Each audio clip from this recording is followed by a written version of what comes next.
Hey guys, it's Penguin here and welcome back to another gold making video. In today's video, we are going to be talking about the upcoming patch, which is 10.0.7, and how you can start prepping for it. Now, a full disclaimer, we don't know everything about this upcoming patch, but we have some good information to at least start some early prep. And as always, I am a gold making channel, so we're mostly going to be focusing on the gold making related things, but anybody and everybody should hopefully be able to benefit from this video. But without further ado, let's get into it. I am super excited, and everybody, if you guys want, feel free to leave a like or even subscribe for more. But here we go. Now, before we dive into the prep, I firstly want to cover what is actually coming in this patch, or at least the main features. And so the biggest feature of this patch is a brand new zone, well, kind of. This is called the Forbidden Reach, and the reason why I say kind of is because if you've leveled a Dracthyr, you have actually already been here. This is the starting zone of the Dracthyr, but it's finally being brought back as a full-on zone for everybody. Now, the zone itself is going to be very easy to get to. It is just north of the Waking Shores and Thaldraszus, but this is a max level zone, which brings us to our first prep point, which is you should start leveling your alts to 70. Dragonflight has been great so far for alts in the crafting scene because you've never been forced to level to 70.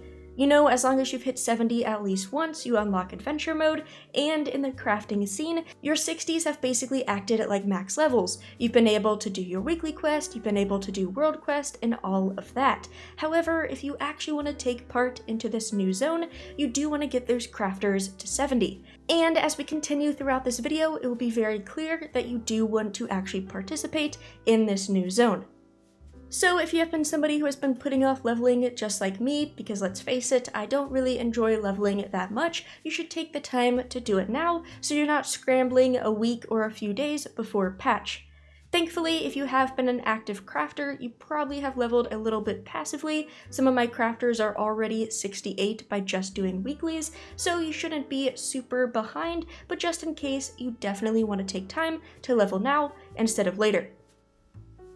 Now, in addition to a new zone, there is a brand new system in place that revolves around a specific ring. I'm not going to go in depth specifically in today's video, but as we complete things and gather things in the new zone, players will unlock keys which can allow them to do these vault activities. This is a brand new dungeon type system in the Forbidden Reach. During your first vault that you do, players will automatically unlock a brand new ring called the Onyx Amulet, which acts very similar to the Mechagon Trinket, if you guys remember that one, with the punch cards. But instead of punch cards, they will be able to slot 3 different stones into this ring. Now, these slottable stones can actually be found through various ways. You can actually find them, around the Forbidden Reach. You can even gamble for them at a vendor, but the big thing for us gold makers is that they can be upgraded by jewel crafters, and so jewel crafters definitely listen up. Basically, how this works is that players will gather stones when playing. They can either use these stones themselves, or any sort of unwanted stones they get, they can be broken down into fragments. These fragments then can be redeemed for new stones at a vendor, or they can be used to craft upgrades to upgrade their existing stones to a higher item level. That is where the jewel crafters come to play. At the moment, jewel crafters can take 10 of these fragments and 25 silken gem dust to create an unstable elementium, which is the sort of upgraded item. Now, in terms of how to actually use this elementium or how many elementium people need, we don't really know, but people will likely want to upgrade their stones, meaning that this recipe in jewel crafters will be in demand. So what does this all mean? And this means, firstly, gem dust is getting another need. Right now, silken gem dust is pretty cheap because it's very easily created and there's not a lot of use for it, so this will definitely cause more demand for this item.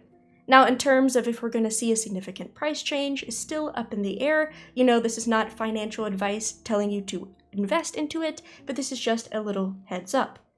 Secondly, jewel crafters are getting a whole new market. Now, a huge downside of this is that this is a work order system item. Because everything that you need, the item itself is BOP, as well as the fragments. This will be a work order thing, so this will be good for some people, bad for others. Now also, a lot of people are thinking, oh goodness, what do I need to spec into to craft these? And generally, I personally wouldn't worry about that. At the moment, this is just a basic item with no quality, it doesn't stack, and it seems like resourcefulness is the only thing that affects it. So maybe you do want to, start getting your resourcefulness up if you haven't already, but most importantly, you should probably get yourself a jewel crafter.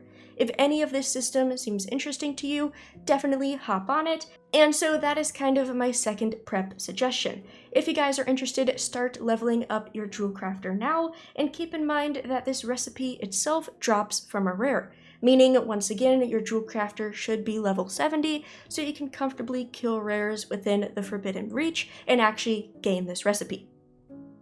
Now moving on from all of those new features, we're finally getting more information about the Winter Pet Firbolg. Many of you, if you guys have completed all of this side quest within the Azure span, are probably sitting at unfriendly with this reputation or faction, and you were probably confused at who in the world these people are. Finally, in 10.0.7, we're finally going to progress with this faction and actually unlock some new rewards. And so this brings us to point number 3, which I recommend go completing those few quest lines to already hit unfriendly if you guys are interested in this reputation. And so why does this matter for us crafters? And actually a few crafting recipes are so far locked behind this reputation.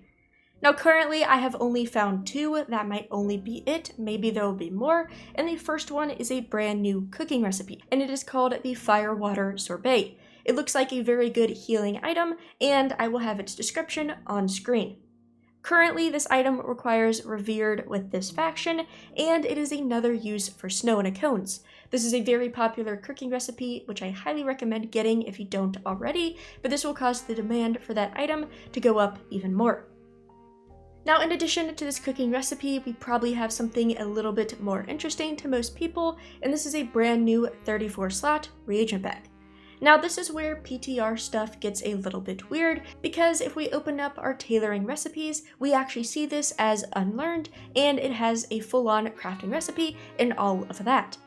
If you hover over the source of it, it says it comes from Revered with the Winter Pelt as well. However, if we actually go to the reputation vendor currently on the PTR, the vendor is selling the bag itself and not the recipe. Personally, I would infer that right now this is just a PTR thing, they're selling the bag instead of the recipe, and I assume when July hits this would change into the recipe, but once again, I'm not 100% sure. I imagine that this is likely the case because it is showing as a crafting recipe, but this is just a heads up. Either way, whether you can craft this and buy it from the vendor or just craft it, this is definitely an interesting item for all the tailors out there. A 34 slot is definitely an upgrade, and this will be a nice item to add to your collection. Now currently on PTR, these are the only 2 items tied to this faction, but still I think it's something to definitely keep your eye on. At the end of the day, you likely will want to farm this reputation anyways, and you might as well spend time now instead of next patch, kind of completing their starting quest. It should take you less than an hour, it's in the Azure span, and it will give you some reputation so you can get a little bit of a head start in 10.0.7. And so even though we are done with that reputation, we are not done with new recipes. Currently we have that new jewel crafting upgrade recipe, we also have a new bag and cooking recipe, but we have these new mysterious artisans curios. Now at the time of recording, we have no idea what these do, but we do know that all crafting professions, including cooking, have one of these. Currently, you can buy these from a vendor at the brand new zone for 10 artisan metal each. I imagine this can change because 10 metal seems very, very cheap. I imagine this might just be a placeholder, but even so, I don't imagine it being super expensive. Also, just a heads up, the only requirement besides the purchase price is also being level 50 in your profession. Now, like I said, we have no idea what these actually do, but we do know the recipe and kind of the pattern for all of these. All the profession recipes basically take in a rare BOP item that is found throughout the Forbidden Reach and turns it into an epic BOP. Once again, we don't know what these actually do, but these are BOP items, meaning this is definitely going to be a work order thing if people are going to be requesting these curios. Who knows, maybe these are used in upgrades, who knows, maybe these are just a fun item, maybe they deal with the vaults, we're not sure, but this is definitely something to look out for. And so you're probably wondering, alright Penguin, thank you for all of this information, but why do we care, or what can we actually do with this? And so I want to leave you with this final point, which is take this time to start new alts in new professions. At the current moment, we have no catch up for knowledge points whatsoever. You know, we didn't get anything in 10.0.5, so far on the PTR we don't have anything from 10.0.7, and I imagine it's not coming until 10.1, so the sooner you start, the better off you're going to be. Even if you have no idea why you need another profession, maybe you don't even care about leatherworking or whatever profession, still start it and just save up those points. I think the best way to explain this even more is through a scenario. So quickly, let's just paint a picture. This video releases on February 21st, so let's take this week as our example. Maybe I'm a brand new crafter, and today I decided to pick up Inscription. You know, I had an alt laying around, I don't have all crafting professions yet, so I thought Inscription might be cool, and I picked it up. Now, of course, I don't really know what to do with it, you know, I still don't know really what Inscription does, but I picked it up and made sure to do my weeklies. All of the crafting professions, you can gain about 14 knowledge points per week, so I spent about 30 minutes to an hour this week completing, you know, my 3 profession quest, you know, killing some mobs from some drops, you know, looting treasures and all of that, and got my 14 points. Now, I continued to spend an hour on this each week, and on March 21st, so about 4 weeks from now, let's say the patch releases. That means I've gotten 4 weeks done worth of weeklies, which brings us, you know, 14 times 4, or 56 additional knowledge points. Now keep in mind, you know, there's all of those first time bonuses from treasures, masters, first time crafts, but we're not going to count those. Then, let's say in 10.0.7, something with Inscription goes super well, or maybe I just have more time to actually dive into Inscription, so I finally want to start actually using that profession.